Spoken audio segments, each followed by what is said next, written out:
Good evening, Facebook. It is Wednesday, May 22nd, and I wanted to just share one of the things I love really quickly. I love, love, love. I love, love, love.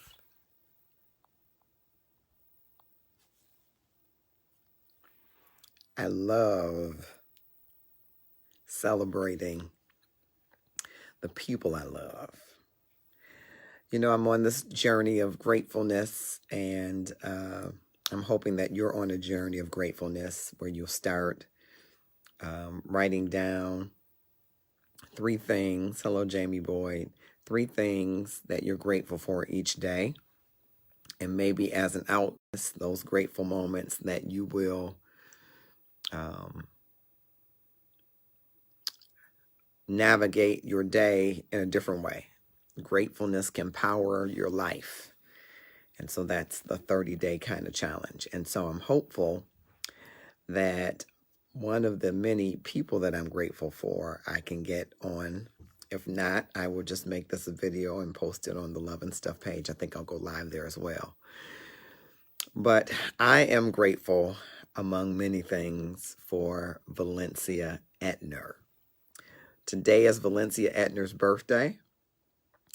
She is affectionately known in the Love and Stuff community as Mama V. And she's been mama to many. And I can think of times as a younger man, being around music all my life, being in and out of choirs all my life, and being part of what I call a denominational machine. The National Baptist Convention, USA Incorporated, the Wolverine State Baptist Convention Incorporated, the Metropolitan Missionary Baptist District Association were all an association and affiliations of churches around this country. And I had the privilege, because my mom was intimately involved in youth work as a youth director, as a worker in foreign missions in our district and state level, and pageants on the district and state level. My sister was a national officer at one point. I held many state offices in a national position at one point, and I learned so much. But there would be so many times that my mother would be in the mission area or work or youth department, and I would be in the music department. And just to give a sense of, there really wasn't a separate area for the youth to have their own music at that time. The youth music was a part of the young people's department. But the adult music was the adult music. And so my brother, bless his memory, Stephen Holmes, was a part of that machine and did all of the conventions and singings and things. And he was 7 years my senior. So I would, because I had a gift, get the opportunity to be around some of the young adults. And sometimes even when he wasn't present, Valencia was. And Valencia was always this person who kept it real, kept it honest, and kept it Jesus. And there are many things, there are some licks I avoided and many situations that I avoided, some, because I had that angel in music around me who I could talk to about anything. And listen, more importantly, she would talk to me about anything. And so it's been a wonderful, wonderful all my life relationship. I can't remember. I may have been 5 or 6, 7 or 8 when I was in the Sunshine Band. Anybody know about the Sunshine Band? Growing up in the Metropolitan District Baptist Association, that's when we had hundreds of churches that were involved in our district. And our Wolverine State had hundreds of churches. And of course, the National Baptist Convention had thousands of churches. and the World Baptist Youth Alliance had 10,000 or more churches. So it was really a denominational machine, really it was. And Mama V was the first person, well, I had the opportunity to go to Glasgow, Scotland, if I pronounce that correctly. And it was the first time that I was 18, the first time that I had ever done praise and worship. Across seas, they were already doing praise and worship. But we were the first U.S.-based, probably predominantly, if not all, I think we had a guy from London who helped, but on the music, but predominantly African-American praise and worship team for the World Baptist Youth Alliance. And Valencia led us in that. And I think we all were kind of nervous, but she said, we're going to glorify God. That's what we do. And we won't do that any differently here in Scotland than we would do back home in Detroit. And that put us all at ease. I don't know whether or not to this day, if she was nervous, she didn't show it, but she helped us to be comfortable, and being on that stage with thousands of people. I can tell you that sometimes my nerves may get under me when I'm in front of a crowd that large, but it was because of that preparation all my life, having to do speeches and winning oratorical contests and having to sing and direct, always being up front kind of helped me on stages that have tons and tons of people. So one of the things I am very grateful for is that angel that is Valencia Etner. I don't know if she got my invite. I wasn't going to make a big thing to do of it. I'm going to post it on both pages. I may go live on the Love and Stuff page. I invite you to watch the most recent video. It was a great show, yesterday's show, as we go into a father's series of discussions about fathers and their sons, in the hopes that we might give people some reason to up their love game. I digress. But I had to come on and say happy birthday, Valencia Etner, Pastor Valencia Etner, to her parishioners there in Texas. But happy birthday. I am grateful. One of my moments of gratefulness today is having you in my life. What a difference that has made. Again, there are so many people that started out these journeys that were in music and in the youth department during that time that I don't know where some of them are today. And I have to believe that in part it was because of Valencia Etner and other angels like her who helped to keep me on track and in line during those formative years. There are and were a lot of things on the music scene. And again, the National Baptist Convention once was a close to 10 million member organization of thousands of churches. And I grew up in that organization.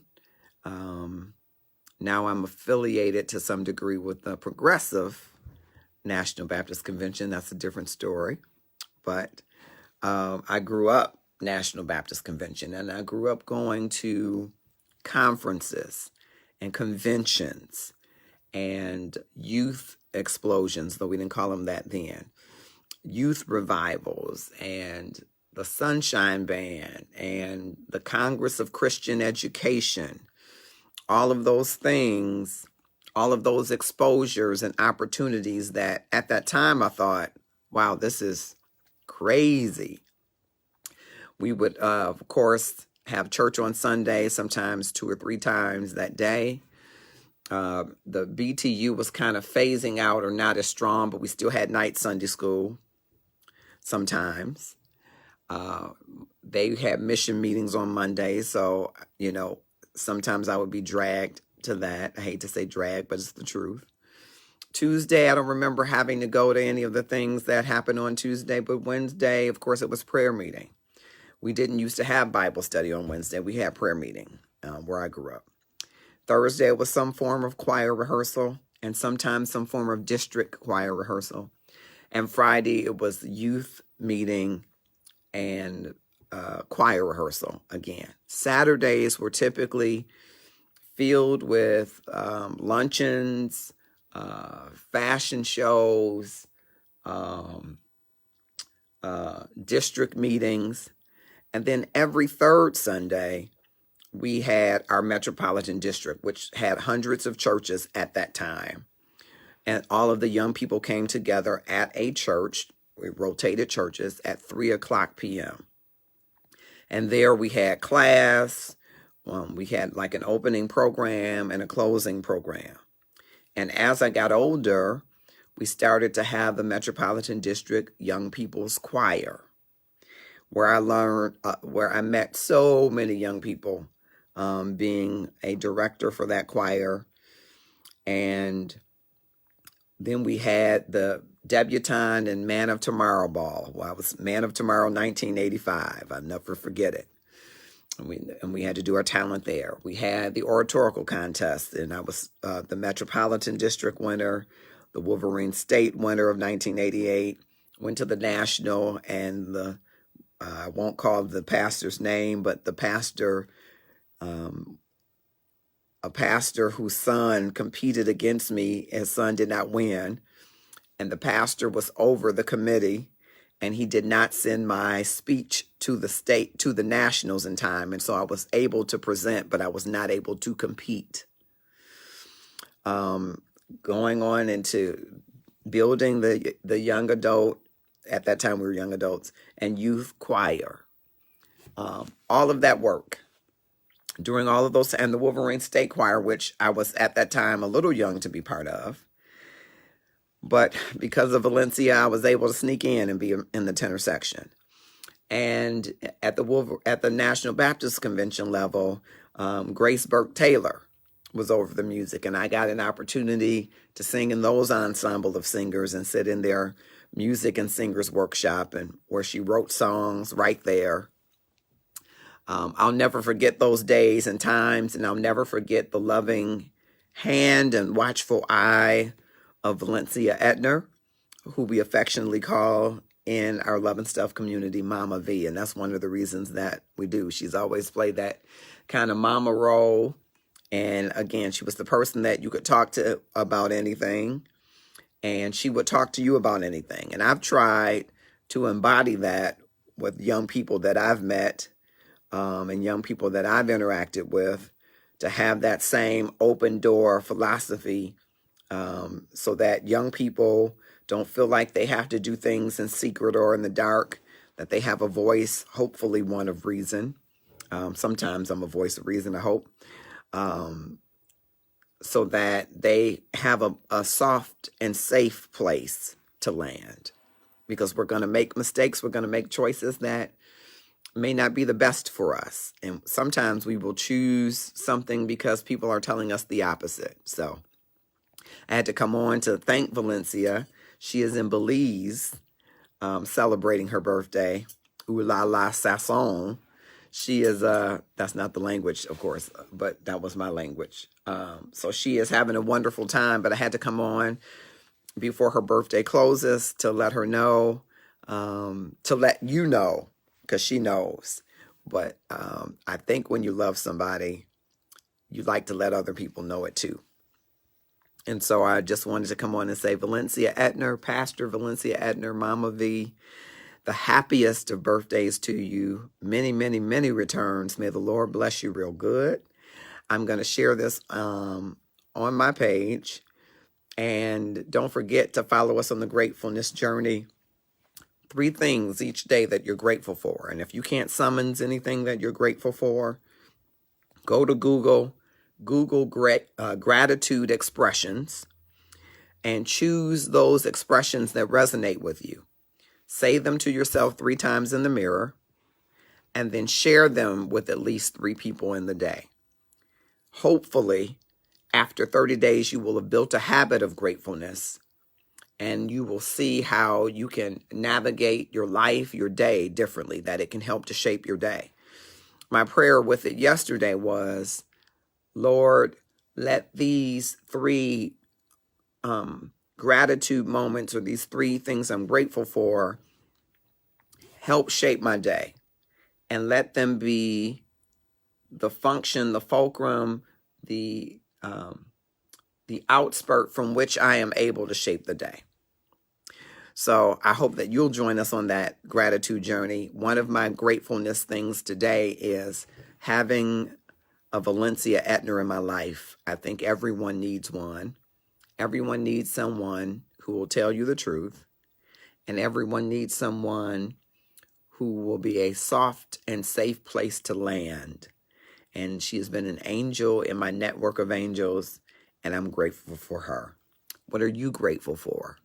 Take inventory of the things that you're grateful for and use them to shape and power your day as you navigate a sometimes dark and cold, sometimes harsh world. There is still hope to bring light to it through the power of gratitude. Have a great evening. Thanks for coming. I hope that you're watching our Love and Stuff. This is just stuff I love. I love to celebrate people, and I love celebrating people who are having birthdays. And so today is Valencia Etner's birthday, and we affectionately in the Love and Stuff community call her Mama V. So you can go over to her page. I'm heading over to the Love and Stuff page now to do something similar. I'm still bivocational, not bivocational. That's a real word, but I misused it. I'm bimodal. I'm between two pages. Until more of you follow, hint, hint, the Love and Stuff page, I'm not going live from it. So the more of you that follow it, the better it will be for me to go live at the appropriate time. But right now, I'm not going live until more of you get on. So today is just stuff I love, and I love celebrating birthdays, especially the people I love. And so Valencia Etner, without a doubt, is somebody that I love and have loved, I think, since I was 5 or 6. I can't really, recall how old I was when I just, some people all your life and you have no memory in your life where you don't remember them being part of it. That was Valencia Etner. And she grew up, her grandfather was pastor of the Chapel Hill Baptist Church. Dr. Roy Allen, he was our state convention president. Wolverine State Convention President. My former pastor, Dr. William R. Haney, was a former Wolverine State president. And so this convention, I call it denominational machine, ran deeply in my blood, in that I can't remember not being in the Sunshine Band, and not just at my church, but in the district. And I can't remember not singing, a sunbeam, Jesus wants me for a sunbeam, a sunbeam, a sunbeam. I'll be a sunbeam for him. I grew up singing that. That and many other things. And I can't really recall not having those memories of being a part of the Sunshine Band. And I cannot remember not having memories of being in the junior layman and Valencia saying, okay, now y'all done had enough playtime, choir rehearsal. And so I had to leave the junior layman and go to choir rehearsal, and they were playing basketball, playing outside. And this was at convention time with tons of churches and tons of chaperones, but people always migrated around the chaperones that were the coolest, and that was Valencia. And she'd be like, okay, y'all go on, find something to do. And we're like, we are. But then I got to sit with the adults and learn the adult music, because around that time when I was 12, 13, 14, we didn't have a youth choir. And so all of the youth singing happened in the youth department, but there was no organized choir at that time. And so then I got a little older, and they allowed us to organize our own choir, which was really cool. And we had young musicians and all of that. Of course, we had tons of chaperones, and we had one moderator who didn't want us to have drums. I should write a chapter in a book about that. I wrote him a letter about why the Bible said we should have drums and how he was holding us back from progressing. That was something else. But it was a lot of great experiences, and center of many of those was Stephen Holmes, bless his memory, who taught me most of the things I hope I know about music, and Valencia Edner. So this is a happy birthday ode to her, because I can't really think of a memory from those young days. I'm thinking of Naomi Leopard. I'm thinking of saints of old when I was growing up in the Metropolitan District in Wolverine State, Pinky Reeves, and I'm just thinking, J. Paris Wilson. I'm thinking of those saints of old. Louise Thornton, who taught a powerful series on koinonia, from which I extracted and attempted to have the Latin instructor at Cass teach me how to translate it, and I came up with koiana. That's where the name of the group came from, the Genuine Fellowship with God and Man, because Louise Thornton taught so powerfully about fellowship with God and fellowship with man.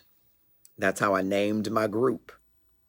So all of these things bring me to where I am today, and these are moments of gratefulness, and it's stuff I love. I love sharing about the people who have impacted me, and Valencia Edner is one of them, and she is worthy of double honor and worthy of celebration today. Valencia has her own show, which is Thriving Tuesdays. I may be saying the name wrong. Encouragement, kind of on the go. Yes, Veronica, I will do a reunion. I hope to do a reunion within the next year or two. They have been on me to do the reunion for the last several years, but I want certain things to be in place to do it. I want it at a certain level, and so I want certain things to be in place to do it, and I want to be able to bless people in a certain way. Because, you know, Veronica, a lot of people pour their heart, souls into groups, community choirs, and they have the memories, but they didn't get any money. They didn't get anything tangible. So there are some things I am working on. I just would love to be able to do something at a certain level. I don't want to do anything in my life anymore. I want it to be a blessing to everybody who ever participated. And so that's kind of where I am. And they're like, oh, you've done enough. You know, they're always giving me these testimonies. You know, I'm a pastor because you had us fast for 40 days. And that really isn't true. I had them fast for 20 days. So we, in the 90s, while we were seeking the Lord for more, we fasted for 20 days, but I made the leaders fast for 35 days and I fasted for 40. But what happened is everybody fasted for 40 with me. They wanted to receive whatever I was trying to get from the Lord. And so the group was to fast for 20 days, and we all had prayer partners. We prayed together every morning. And then once the month, we went down to the water and prayed together. But we had prayer partners that we prayed every morning, and then they were to fast for 20 days. The leaders were to fast for 35 days. I was to fast for 40 days. All of them ended up fasting for 40 days, and a number of them were called into ministry. Some of them are prophets, preachers, pastors, bishops, mothers, wives, husbands, school teachers, social workers. I'm so proud of the things that they have become, and even more proud that they would attribute anything in my leadership, as imperfect as it was and is, that it would be a part of their growth spurt. And so, but I want to serve them. I want to give back to them as I feel like they have given to me, because it's quite an undertaking when you decide that you're going to take the gospel on the road in song. And when you're grassroots ministry, it's even a bigger undertaking. So I remember and recall the sacrifices that people made family sacrifices, education sacrifices, though a number of them have gone to school and completed school and all of that. So I want to do something big for them. Yeah, Veronica, I thought about that. I have mixed emotions about it.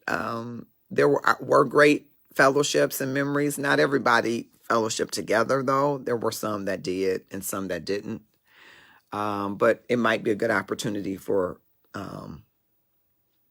us to come together. Certainly Red would be the one to bring us together, though, because he was a great young man, subbed in for me both at Greater Christ and for Koyana when he was very young. So, yep. So, I digress, though. I was really on here to give a birthday shout out to Valencia Etner. She is in Belize celebrating her birthday, so I'm sure she'll get to watch this later. But one of the things I love is celebrating people. I love to celebrate people, especially their birthdays. I think I have experienced enough loss to want to celebrate life.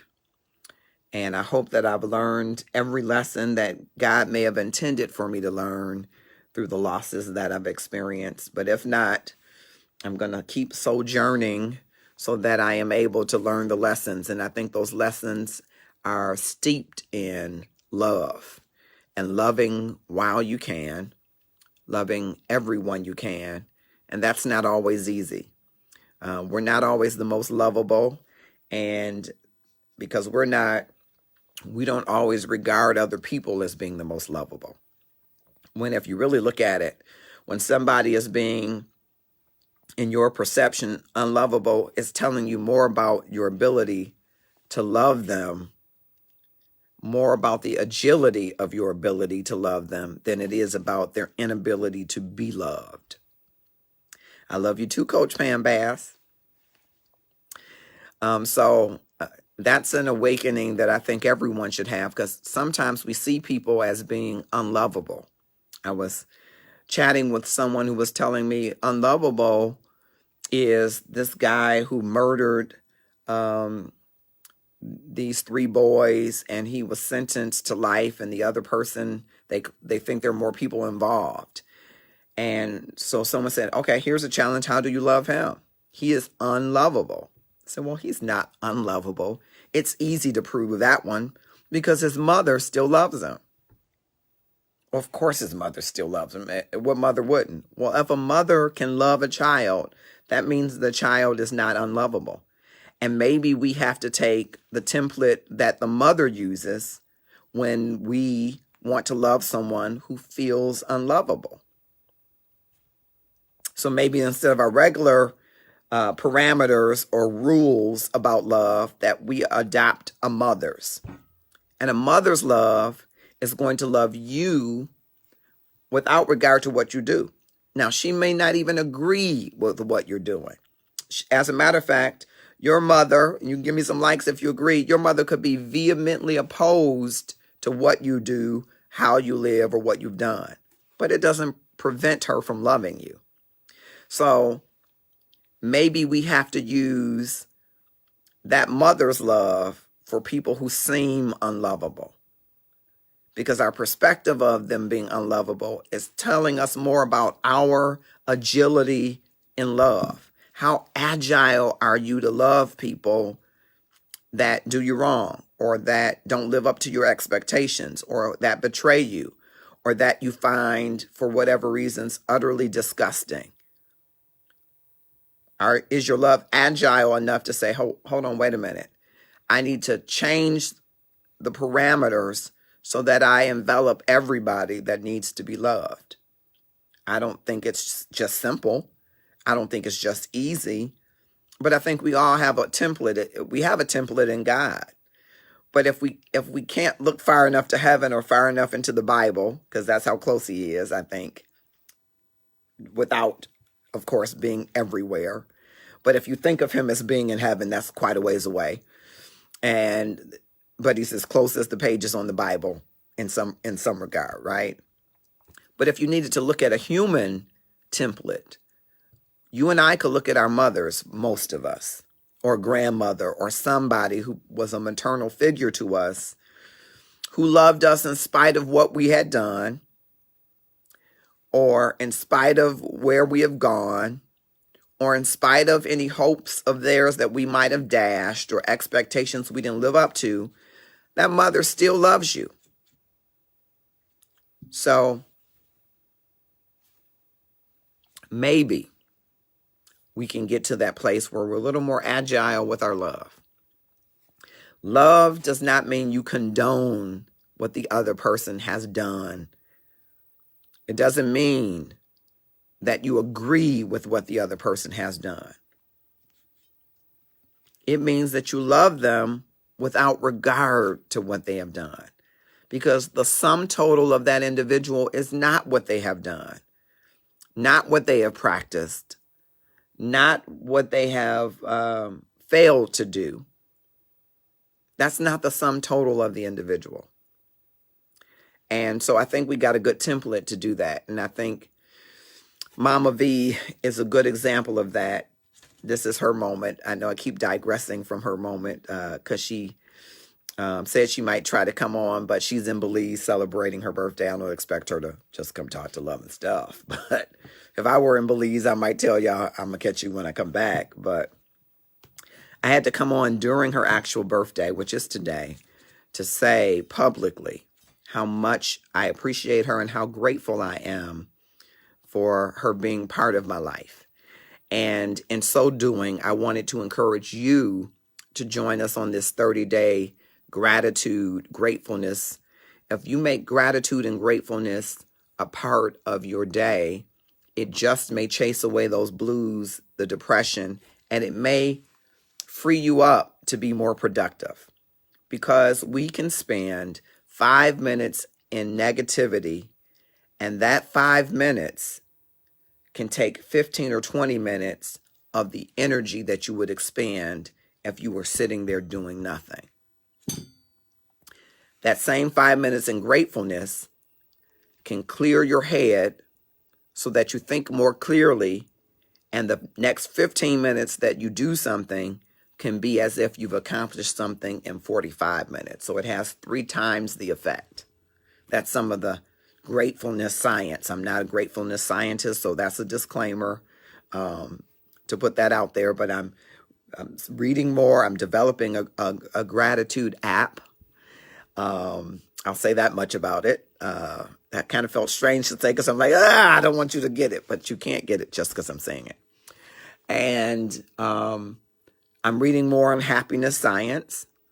And those of you that have been with Love and Stuff for a while know that I've been on a mindfulness journey to ensure that the losses that I've experienced don't make me bitter, but that they make me better. Because there was a time that I felt bitterness was trying to grab its hold on me because I couldn't really rationalize the losses that I had and come to terms with them in some ways.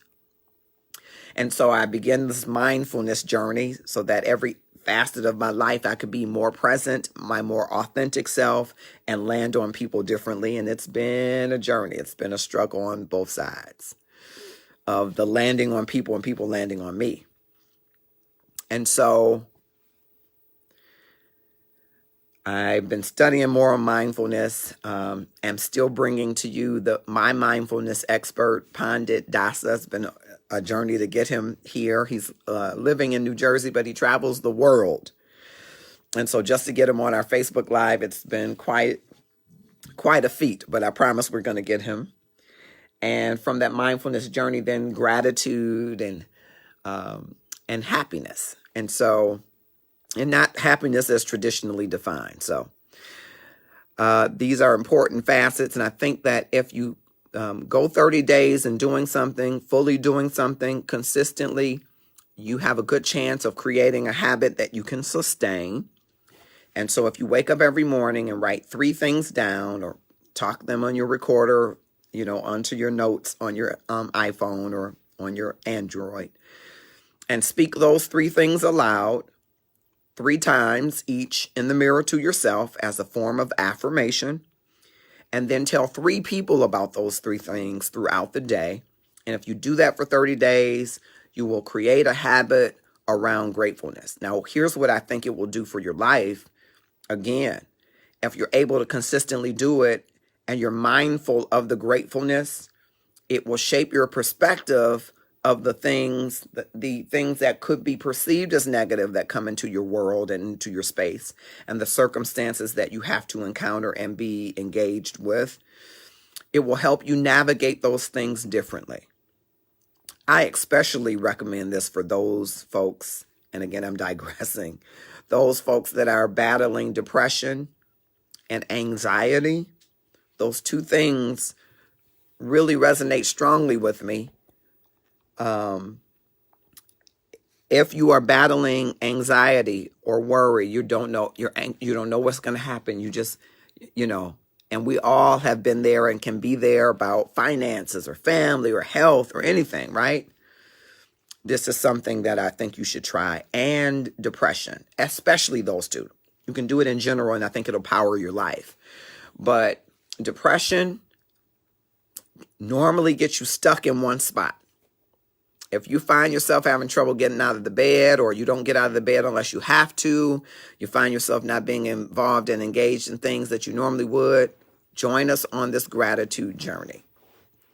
30 days, 3 things every morning, 3 things whenever your first of the day is. If you work afternoons, it might not be morning, right? You work midnights, it might not be morning. But whenever you're getting ready to start your day, 3 things that you're grateful for. If you can't summons anything that you're grateful for, don't feel bad about that. I think you probably should be able to, but let's say you can't.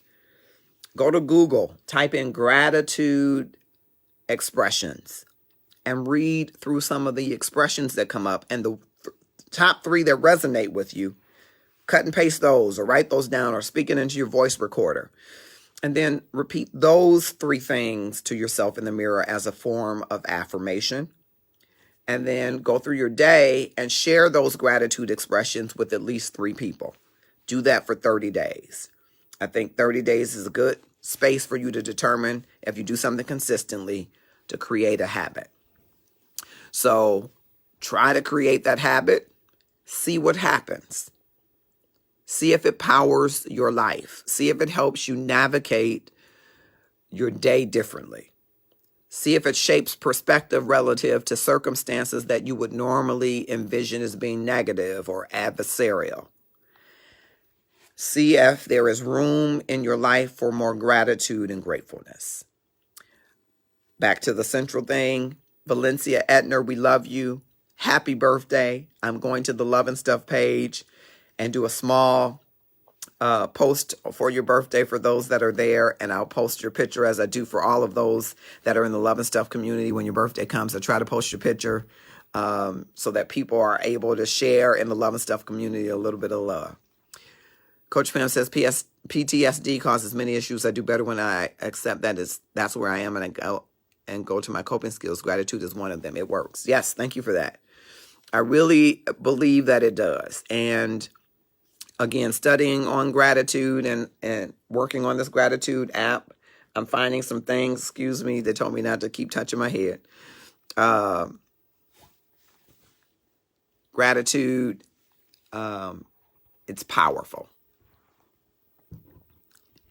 Hello, Minister Eric Bell. Thank you, sir, for coming over. I stepped into your live. Thank you for stepping into mine. I'm saying happy birthday to Valencia Etner, who's a member of our Love and Stuff community, an important member of our community. And I wanted to shout her out, and I've been talking about her impact and influence on who I am. Most of who I am musically is because of Stephen Holmes, and a lot of it Valencia Etner, some of it Brooksy Fentress as well. Of course, I have many other influences, but from the beginning of being in the Sunshine Band and being part of a denominational machine is what I call it, from the National Baptist Convention all the way down to the Metropolitan District. Thank you, Cuzzo. All my life, I've been around angels who watched out for me. And so Valencia is one of those angels. And today is her birthday. She is celebrating in Belize, so she may not come on, but I didn't want the day to go by without me doing a stuff I love, which I love to celebrate people. I love to celebrate their birthday.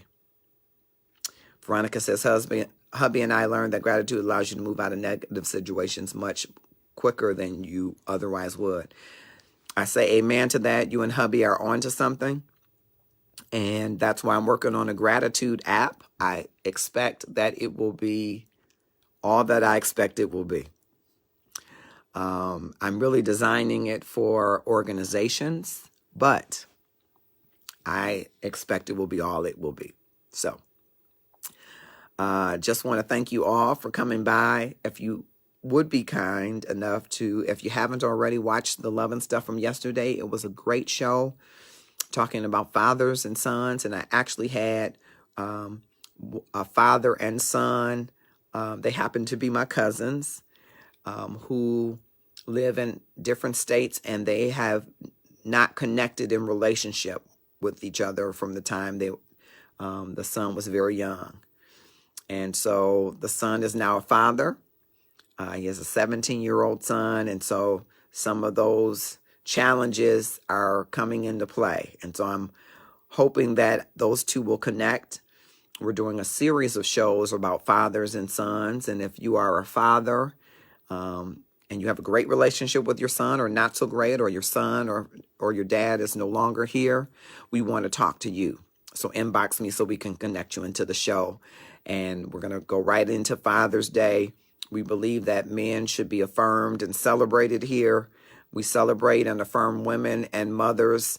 And there are fathers who have never been affirmed, and that's their problem. That's their challenge. They had no one affirming their personhood. I don't want to go into the text of yesterday's show. Text. Look, I didn't say text. You give a black person a camera, they think this is a pulpit. Look, not text. I don't want to go into the theme of yesterday's show, but I believe mothers speak to the love of their sons. They speak to the unconditional experience of love. Fathers speak to the personhood of their sons. Fathers speak to who you are. Mothers speak to how you love. Fathers speak to your identity, who you are to be, who you are to become, how you are to become it. Mother speaks to how you are to have a place in this world in love, in relationship to others. But a father speaks to how you to be. My father spoke to be on time. Of the many lessons, be clean, be neat, be on time. You may have some J.L. Hudson's clothes, but your closet will not be filled with them, not on my dollar. I'm going to J.C. Penney's. I'm going to Montgomery Ward's. I'm going to Sears. Because you're going to be able to wear those if you don't outgrow them, he would say, with his southern drawl. You're going to be able to wear those for years to come. Buy clothes that's going to last you. That's what he would say. And that spoke to my personhood, even though I've rebelled in some regards to it. My dad believed in getting up the same time every day. Sometimes he'd get up at 4 or 5. That's not me. Anybody that knows me knows that's not me. He'd get up 4 or 5 on a Saturday. That's not me. But he believed that you get up the same time every day. My dad cleaned the house every day. That's not me. He believed in getting out in his garden. I'm not a gardener. He never taught me to cut the grass. He cut it. The things that he did, I learned them by watching him. He was doing them. Cleaning greens, I learned by watching him clean greens. It spoke to my personhood. And so, I digress, but yep. One thing that I love is that we remember our foundation, which has kept us on the right track. And Minister Bell, forgive me, I was going to say Eric. Sometimes I may veer from that track. I may even jump off the track. But that foundation draws me back. And Valencia is one of those people who would say, you do realize you jumped off the track. Okay, I just wanted to bring it to your attention. The track over here. See the track over here? It's going that way. Come on, get back on the track. She was that kind of person. You do see that you hang with people that ain't going on no track. Okay, that's fine for them, but the track for you is over here. Hug them goodbye. I know it's going to hurt your feelings because you want to love everybody. But you can't take everybody on that track. Come on, you belong on this track. And so I applaud and appreciate her for that.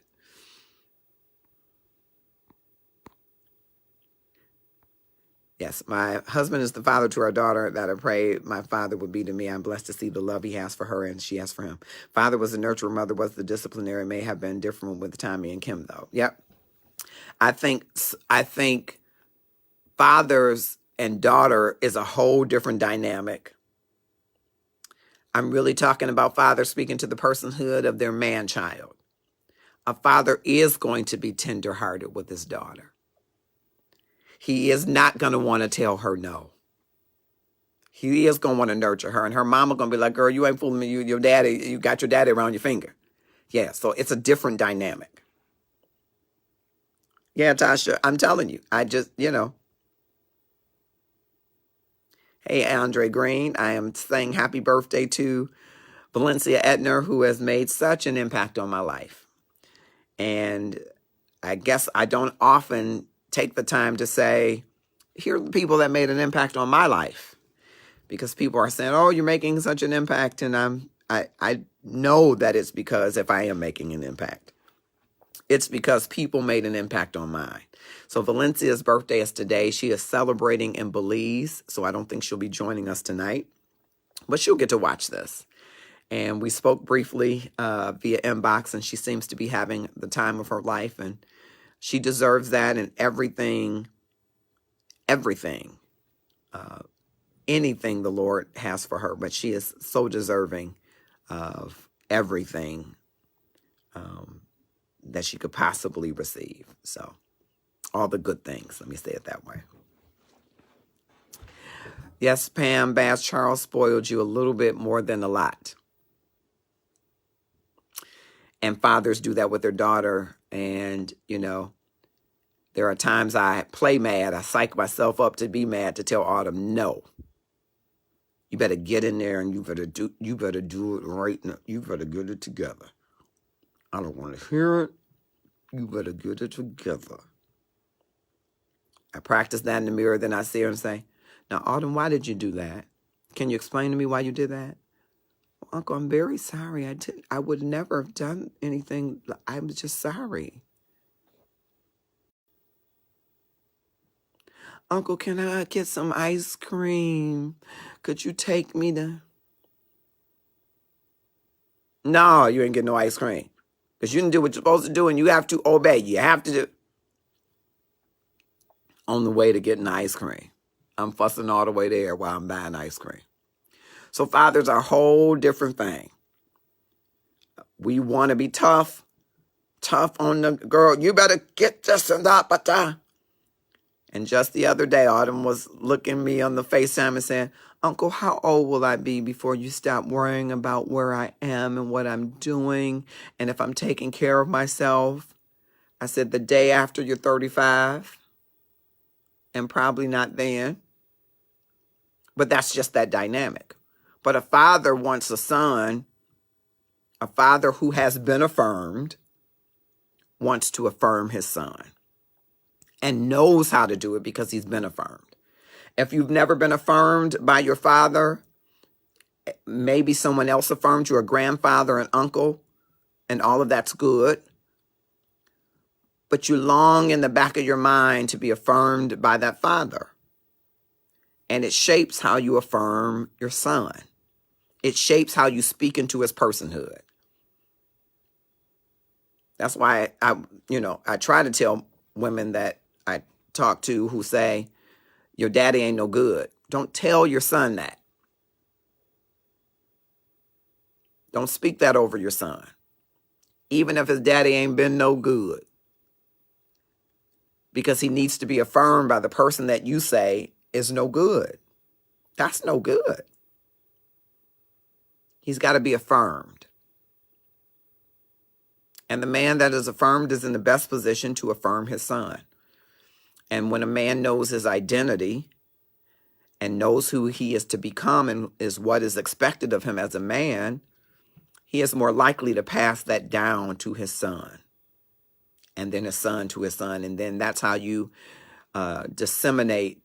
That's how you dismantle, I better say, this pathology of the absent father and the son who never grew up to be a man.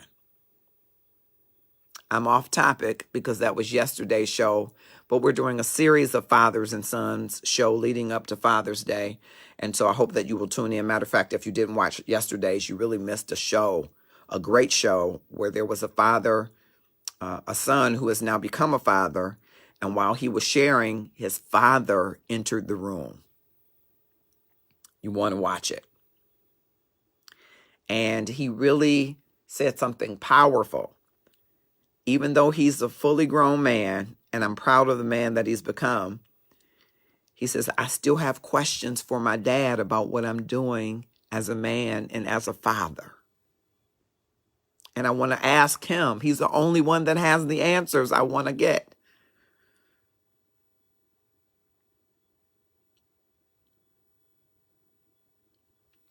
We have to be affirmed.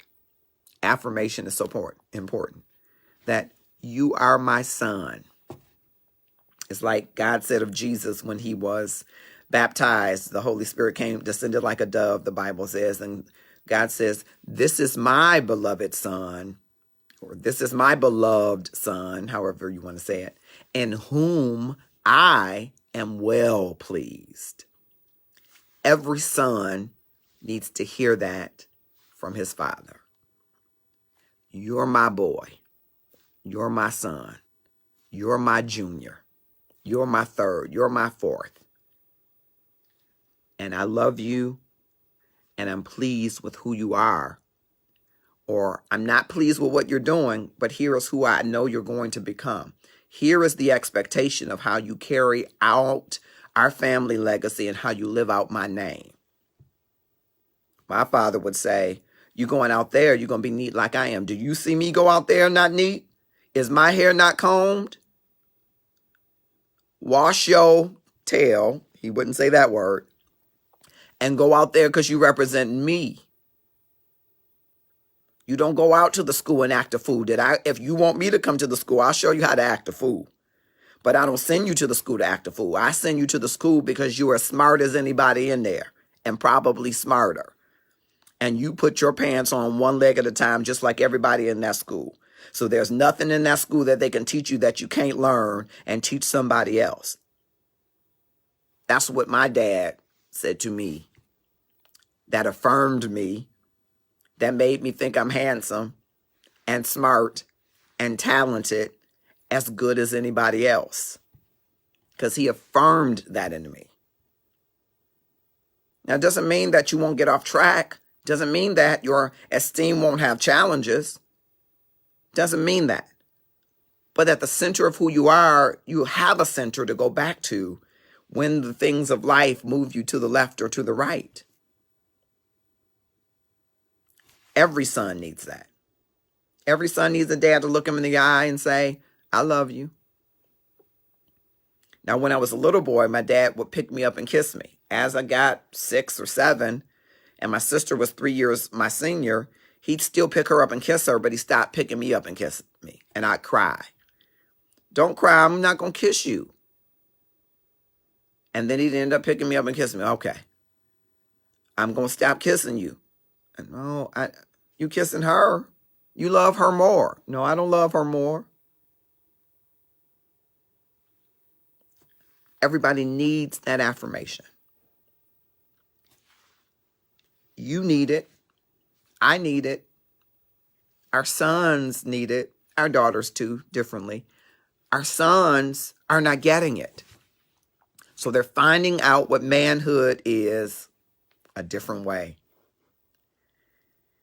And maybe that requires us to stand in as surrogate fathers, to say to them, hey, I know I didn't birth you, but I love you.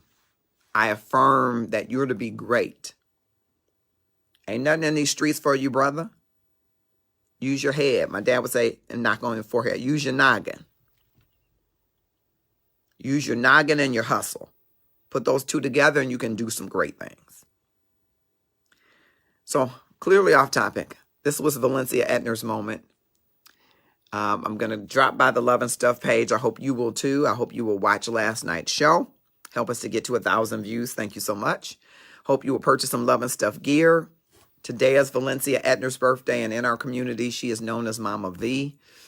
Stop by Valencia Etner's page and tell her happy birthday. She will appreciate it. My brother is not a father to my nephew, so my husband has. Yep. Sometimes you have to step in.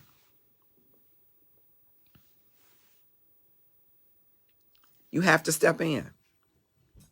That's what happens. It's been a great stuff I love. It's not love and stuff. It's stuff I love, and I love celebrating people. And today's celebration is Valencia Etner. I'm getting ready to go off, but before I do, just want to reemphasize 3 moments of gratefulness. So we're on a 30-day journey here in Love and Stuff to every day. If you want to share it on our page, you can. Every day, the start of your day, whatever shift you work, write down 3 things that you're grateful for. If you can't summons 3, go to Google and type in gratitude expressions and read expressions until some resonate with you and choose 3. Then look in the mirror and read those aloud, each one of them 3 times. And then find 3 people in your day that you can share those gratitude expressions or moments of gratitude with, things you're grateful for. Do it for 30 days. I think 30 days is sufficient time for you to create a habit, to make this a sustainable habit, and it will power the way that you approach life, navigate your day, interact with negative energy, and how you perceive that energy. Gratitude will power your life, and it will help you to up your love game. I'm Marcus Holmes. I'm so glad you joined us. Go to Valencia Etner's page and tell her happy birthday. Go to our Love and Stuff page and watch last night's show, which was excellent. And don't forget to click follow so you can follow us. We've got to get to 20,000 followers before I can bring any sponsorship into any of the content that we use. While you're there, buy some Love and Stuff gear. Love you much. Have a great night.